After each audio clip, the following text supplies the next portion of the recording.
welcome everyone. Welcome once again. Welcome to our Sports Frenzzyy podcast. And as you can see, I'm your host, Devon, and we're here tonight to talk about some football for a bit. Let's talk about it before the Jamaica game against Honduras actually starts. So just going to go ahead and talk about some issues. I know that you guys didn't expect to see us this early, but yeah, we're here. First up, just want to give you guys the teams that has qualified for the World Cup already. So the top eight seeded teams going to the World Cup draw, which will take place this Friday, by the way, at 11 a.m. Jamaica time. So that is 11 a.m. Jamaica time. So the top eight seeded teams going into the draw are as follows. So the host nation Qatar, obviously, you know that the host nation get a bye, so they are one of the top seed. Um, world number one, Belgium. World number two, Brazil. World number three, France. World number four, Argentina, who got a point over England to overtake them in fourth position. So from here that you know that England is now occupying fifth position. World number six, Italy, are not at the World Cup, as we discussed on our previous show. They got knocked out, and sad for them, but happy for a lot of the people. But next up we have Spain, who are currently playing some good football. They look really good, and they are ranked in the top seeded teams as well. And last but not least, we have Portugal. So what this says is that these are the teams that will be the seeded teams going into the World Cup draw. So all these teams will be in a group by themselves. Now, this is where it gets interesting because when we look at pot two was the likes of Denmark was ranked ahead of my team. Netherlands as well was ranked ahead of my team. And then my team, which is Germany, were in pot two as well, along with the Swiss, along with the Croats. You have Uruguay, and the next two teams are up for grabs because you know the CONCACAF the games will be played at if 8:05, I believe. So those two spots are still yet to be determined. But as it stands right now, I know that USA and Mexico are the driving seed, but the USA will be playing against Costa Rica, and I believe that game is in Costa Rica. So Costa Rica would need to score a lot of goals to trump the US. But if we're going by how things is, the next two spots will be occupied by USA and Mexico in pot two. While the remainder of teams that has qualified, we have Serbia, we have Iran, we have Saudi Arabia, we have Japan, we also have South Korea, we have Ecuador, Canada from CONCACAF, we have Ghana, who knocked out Nigeria. And you saw what happened after that game yesterday. You noticed that the fans were throwing all sorts of things after the Nigerian players and all that. Because I mean, if you have such a strong team, why is it that you're failing to qualify against a team that is weaker than you? So yeah, we don't necessarily promote violence, but team that they had, they should have done better. Also, Senegal is there. They beat Egypt yesterday on penalties, as Ryan called that one. So Senegal is there. We have Poland. Poland got the better of Sweden in the playoff yesterday. Because of Morocco won yesterday. We have Tunisia, who got through. I don't know why, but every World Cup that I've watched, for some reason or the other, Tunisia always find a way to sneak into the World Cup. So Tunisia is another team that is at the World Cup. And then we have Cameroon also, right there. I mean, tough luck on Algeria because Algeria thought they had it wrapped up with a minute to go, but there Cameroon was at the end through Carl Toko Ekambi to snatch the World Cup dream from Algeria. And finally, Cameroon makes it after a good while. And Samuel Eto'o, man, the man was celebrating like he had just won the World Cup. So, you know what a big deal it is for teams like these that you know that you weren't really fancied, but you end up getting the result. So, as I said, tough luck for Algeria, but good for Cameroon. So, I believe that's what 29 places that I've gave you guys already. So the next three that remain outstanding, we know that based on who finished fourth in the CONCACAF, which seems likely to be Costa Rica, they'll play off against a team from Oceania, which so happened to be New Zealand. New Zealand got the better of Solomon Island today by 5 goals to nil. So it will be either Costa Rica, Mexico, or USA versus New Zealand. for one of the spot. The next spot that to be determined is Peru, who finished fifth in CONMEBOL, to take on either USA, I mean Peru to take on either Australia or UAE. So that would be 31 with one more place up for grabs, and that place so happen to be between Wales, who are currently awaiting the winner of the Scotland against Ukraine fixture. So that is the outstanding spot that remains. And boy, I'm so looking forward to this draw because I know that it'll be interesting, and I know that some teams aren't really looking forward to facing my teams early. So it's an interesting one, and can't wait for it to happen to see where every team sets up going forward into the next round. So that is one thing that we have to look forward to. But the really short one that we really want to discuss tonight, well, that I want to discuss, is Jamaica overall. The overall campaign that Jamaica has had. A lot of people, well, not a lot of people, it has been a failure because they haven't qualified for the World Cup. So, of course, it is a failure, especially with the wealth and depth of talent that was brought into the team. Now, we started out the campaign, I know a lot of people felt optimistic that yes, they could have got at least the fourth position. Before I get there, yes, Adrian Nicholson commenting, welcome, bro, saying that too much man will feel them bigger than the sport of football and I like listen in the camp. But as I was saying, when the campaign just started, a lot of people felt optimistic because some people are looking at it and say, all right, you look at a team like Costa Rica. Costa Rica in its current stage, you know, that's a whole team to an extent, but the producer is one of those people that really think about this team. And the producer said, yeah, guess what? Costa Rica is a team like this. Them and Panama, they're going to find some players down in their league, some unknown players, and try to revamp their team to actually stand a chance of qualification. No, you know that they started out badly because at one point Jamaica were ahead of Costa Rica, but now they've been on a winning trend and that's just plummeted them right up the table. And now, as I mentioned, they're occupying the fourth position, but they could get higher depending on what happened in the USA game. But I don't really expect much fireworks on them in regards to that. I think USA will get the better of them, and Costa Rica will still remain in fourth. But it goes to show that based on where they were, a lot of people felt like, yes, Jamaica had a chance, but it wasn't to be. And you realize Jamaica drew for a lot of talent, a whole lot of talent. And yes, Cadlan, welcome, saying that every time we pick the same type of players. Yes, Adrian also saying that a full time now JFF will look to some local man below the JPL level as well. That's what they will not do. I can guarantee you that. And welcome, Christoph Cadlan. We're going to send out the invitation to you to come on the show soon. You know, so hope that you accept the invitation. But just saying, they drew for the likes of Mikel Antonio to come into the setup. We had Daniel Johnson, Liam Moore, and all these English-based players. Started at the start of the campaign, everybody felt like, say, yes, this team looked like a team that could actually create some noise. Again, when you look at Panama, Panama is a team that is hold as well. So you thought that yes, they could have gotten either of them in terms of qualification process. El Salvador and Honduras, yeah, we know that they were up and down. As I said multiple times, Canada have been doing a good job a long time back. So I really had Canada out there in the top three along with the perennial top two in USA and Mexico. So otherwise from that, it was really the fourth position that people were looking for Jamaica to get, in which they didn't.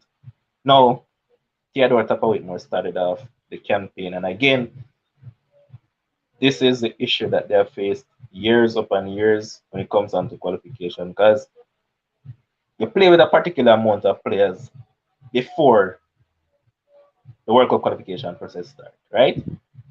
And then during the qualification itself, you're going to trial new players. No, it's not the time for that. You're supposed to already have in mind a set core of players that you're going to work with right throughout the campaign process.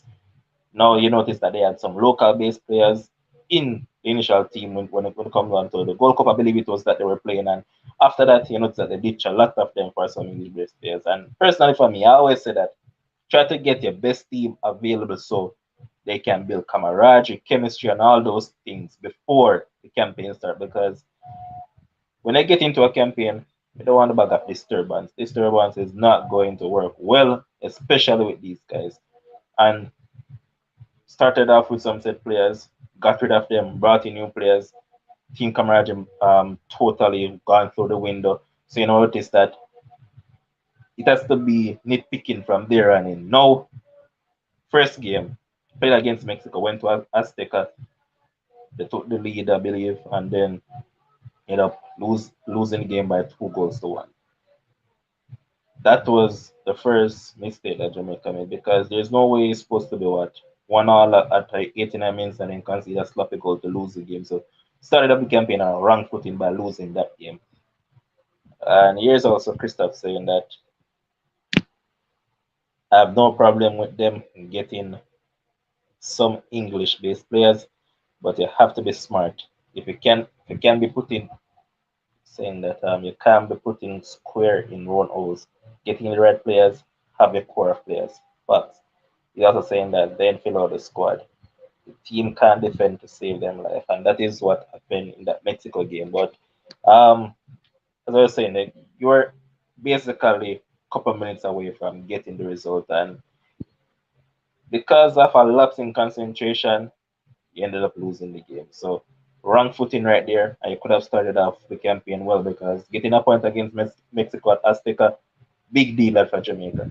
But they weren't able to do that, and that's where all the issues started. So you have to really look at it in depth and think about what could have been had they done the right thing from the get go. But they weren't able to do that, and you have to really think about things in perspective.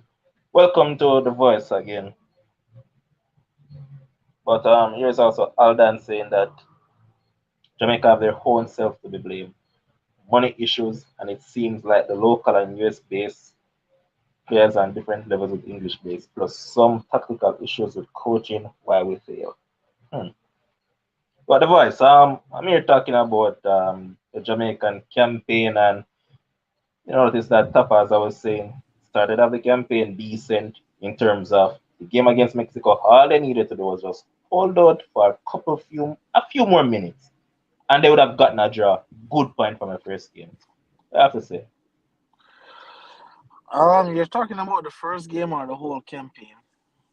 That's the first game I'm at right now. I'm just going to run through the rest of them as I go on. Um, Listen, what I'll say about that game is that we can point fingers and all of that, and we would be lucky to get a draw because obviously Mexico is a better team than us. But we would have seen that from a top led team. We saw it in the Gold Cup. We saw it in the World Cup qualifiers. We even saw it after the Mexico game where we can't seem to hold our composure. We can't seem if we're in a position to get a point, we can't seem to hold that position. We have to end up lapse of concentration, lapse of quality, just some lapse. There is brainless substitutions. We can blame it to a lot of stuff, but for the Mexico game, surely could have gotten a draw, but hey, when you're not good, you're just not good. Yeah. And next up, so all right, we got a loss against Mexico. Then came the Panama game that they got walloped at the stadium by 3 goals to 0, where it all sort of nonsense. Where that it's Paula that was coaching the English based players, while Tapa was one coaching the local base and the US based, and we saw a plethora of changes. And as expected, they got walloped. Then we had Costa Rica. That game ended 1-1. Again, Jamaica played good in that game. I think that was the game that we spoke at length about when we talked about Tyreek McGee the other night. Then we had USA won 2-0, drew 0 against Canada, won against Honduras 2-0, drew 1-0 with El Salvador, and then drew 1-0 with USA. So from the 8 games that Tapa coached the team for, they garnered 7 points. Now it's 10 games. What would you say about him throughout these 8 games that you saw? And would you put all of the blame on Tapa for the position that Jamaica was in, or you thought that he did a fair enough job that Paul could have probably just do better in the remaining games? Muted. No, and it's still the same situation with, for example, a club like Manchester United right now. You get rid of Ole, another manager come in, and we have the same players. So I think for from a perspective, I think Whitmore should shoulder some of the blame, but not all of the blame. I think players as well, because at the end of the day, Whitmore can put the tactics out there and the philosophy and stuff, but the players have to go there and execute. Um, I can't blame Whitmore if you can't make a 5 yard pass. I can't Right. blame Whitmore for that. I can't blame Whitmore if you cannot control possession. Can't blame Whitmore for that.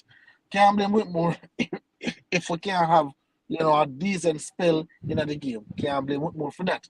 What I can blame Whitmore for is obviously player personnel. Javon Watson and those guys. Can't blame him for that. What I can blame Whitmore for is to get his team ready enough, confident enough to play the game. You know, what I can blame Whitmore for is that he's just not a leader of men. And I've said that from day one. Yeah. Whitmore is more one of the boys than a leader of men. He's one of the boys. He wants to be cool. He want to chill out. He want everybody think no. There have to be a hierarchy when you're a coach and there's players. And you have to set the standard. And I don't think Whitmore did that. But all in all, I don't think we had. Honestly, those 7 points, I'm looking at it and I'm saying, did we have enough quality to get more than 7 points? Probably not. That 7 points would have probably be, we're just where we deserve to be. Okay. But as you mentioned, things that we can blame him for is that he's tactical inept because a lot of games that we saw that he could have made better decisions and he didn't make. And the hallmark of a good coach at times, is what you do when you find yourself in position. So, for instance, you're playing a team and you realize that the team is being defensive, or you're playing a team and I'm trying to remember which game it was that Jamaica played that he had Corey Burke and he also had Andrew Gray. And if you realize that those players, the speedy players up top, were kind of troubling the team.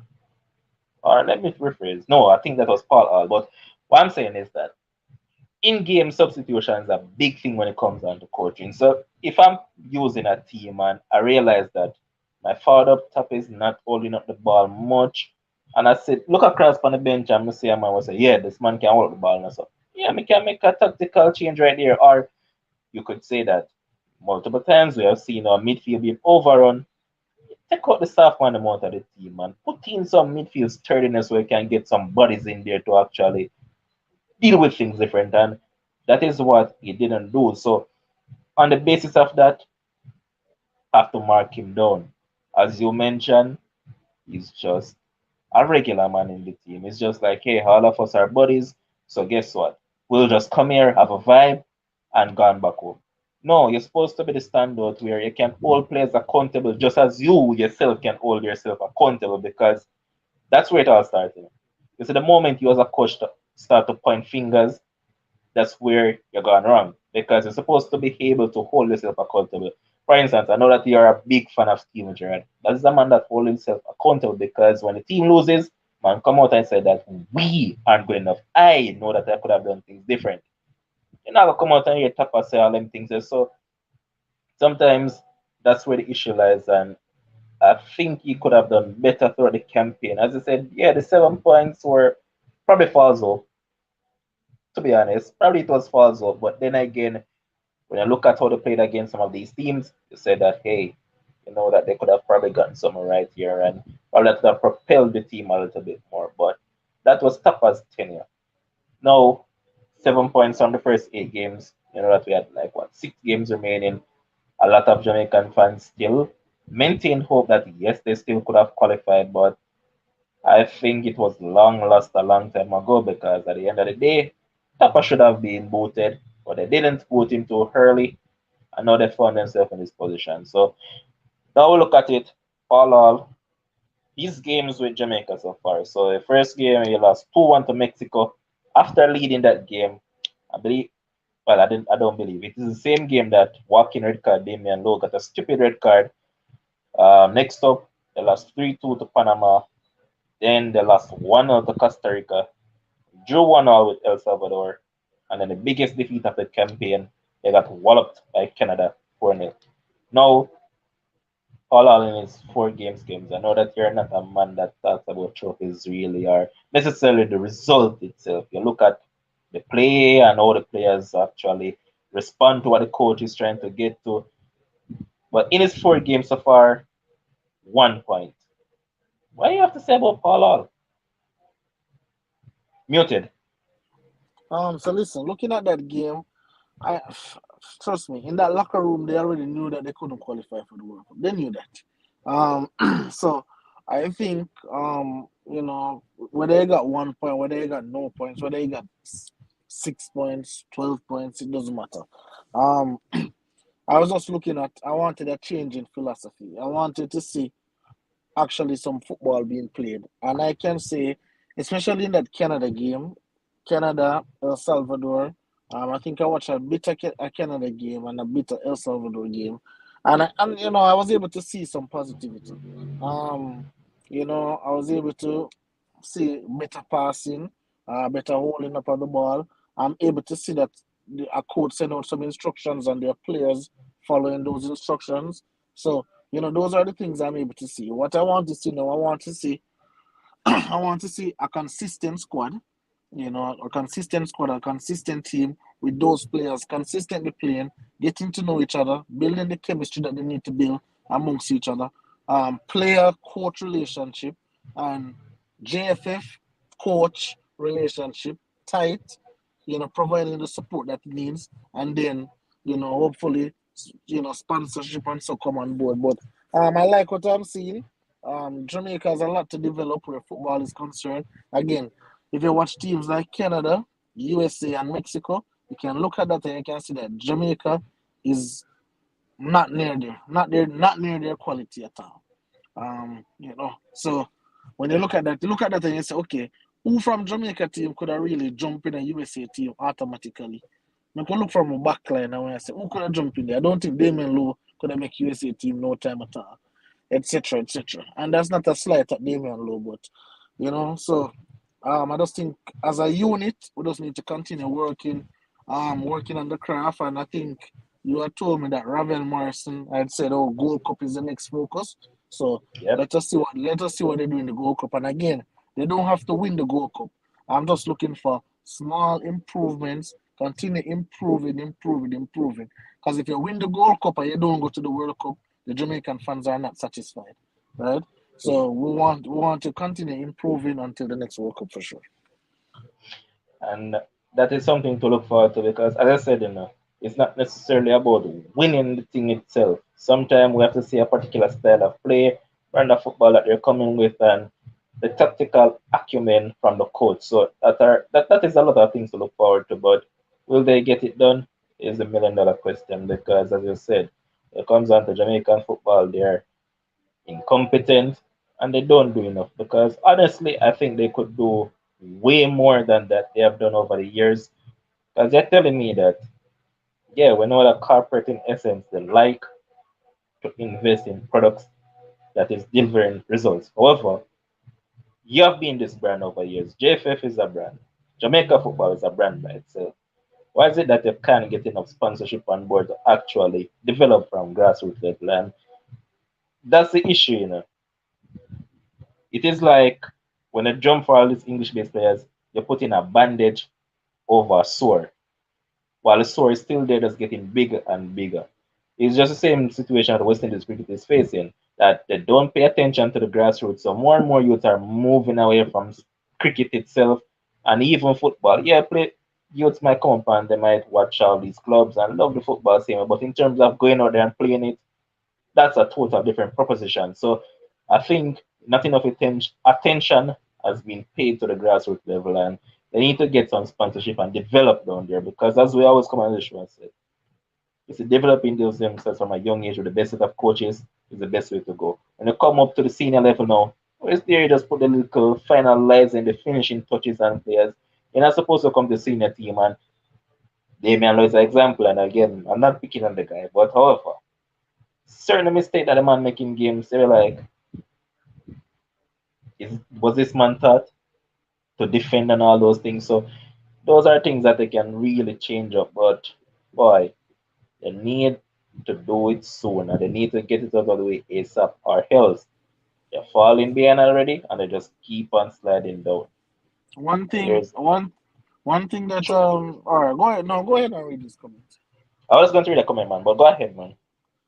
No, one thing that I want to say, one thing that I want to say about, one thing that I want to say about, what you call it, Steven Gerrard. When he came to Aston Villa, the man implements psychologists, this allergist, that allergist, everybody in the team, right?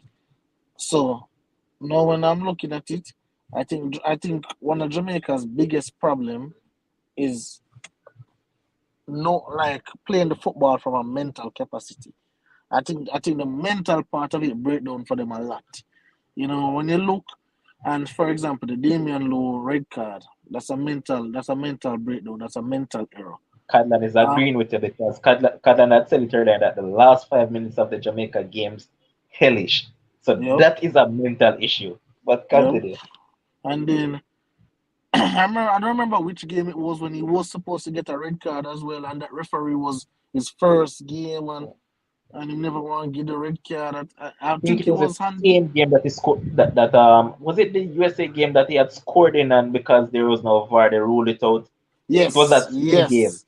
yes, yes, that same game. So I think playing the football from a mental place, I think that would help Jamaica on levels. And again, the next World Cup should be very easy for them to qualify because the Oh stage is boy. set for them. The stage is set for them because Mexico, USA, and who else? Canada, I Canada. want to say, hosting Yeah. it. So them automatically gone. So it should be no excuses. I could have you a coach side. I could have me. We must make the World Cup, the I next know World it's Cup. what 40 and that World Cup will be what 48 teams I believe. Oh gosh, man! If you can't make that, then you might have to consider, packing up the football and going to something else. Facts. Yes, Christoph saying that the structure of our football system needs to change. We need more professional teams in the country and at least one professional all island league with focus on youth football. Yeah, but again, it requires capital. They need to go out and get the capital to fund all of these things because look at the league. It's been a while that the Premier League has been at 12 teams, and I mean, we can increase it. So they need a lot of capital to go into the thing. So they need to get their marketing team out at work and get all of these things sorted out. So yeah, they can do all of that. But as Ken just pointed out, sometimes in these teams, it's not just necessarily the quality of the players, because sometimes mentally you have to be prepared. Generally, as a human being coming right through in most things that you do in life, if you suck mentally, then you automatically is going to fail because you're not going to be focused on the issue at hand and you're not going to do it to the best of your capabilities. So that is something that we need to sort out before we can start to say, hey, we need to get up there as a footballing nation and get all things sorted out. But Kems, before we close off, any other thing that you want to touch on because you know that the draft, not the draw, I mean the draw for our World Cup will be on Friday at 11 a.m. Jamaica time. I guess that's 12 your time. So, anything that you're looking forward to in regards to that? No, I'm just excited to see the draw. I know that Germany wasn't amongst the ranked teams, so it's quite possible that they will draw a big guns, and hopefully it's England, so we can actually teach them some more football like what we did in Euros. But I guess on Friday evening we'll definitely discuss it. So I'm just looking forward to the draft.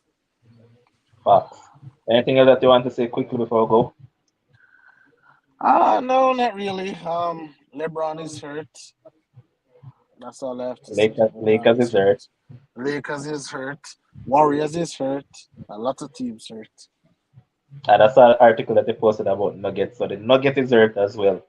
Yep, a Because lot this of is the teams last will year be hurt. people not paying enough attention to them, you know. It's because people generally just pay attention to the Warriors, the Lakers, and those teams. They are being Hmm. kept under the quiet, you know. But now we're going to give some spotlight to them because Donovan Mitchell has been nothing but awful all season long. Remember, I pointed to you at some point out earlier this season when one was shooting like a 20% on a nightly basis. That sucked, bro. So that is something that we're going to keep an eye to. Also, Definitely. the Clinton twins fired the warning shot to Brenna Liston that she ran away from them as central champs, but come at champs, it's not finna happen. But let's see how that one goes. We'll definitely see. So, guys, remember tomorrow we'll be having our cricket discussion, and hopefully, delusional fellow that I call him delusional Demo will be here once again to discuss some West Indies cricket. I know that he'll be out with his pom poms because he's going to come and talk about, oh, I said that the West Indies would have won comfortably within 3 days.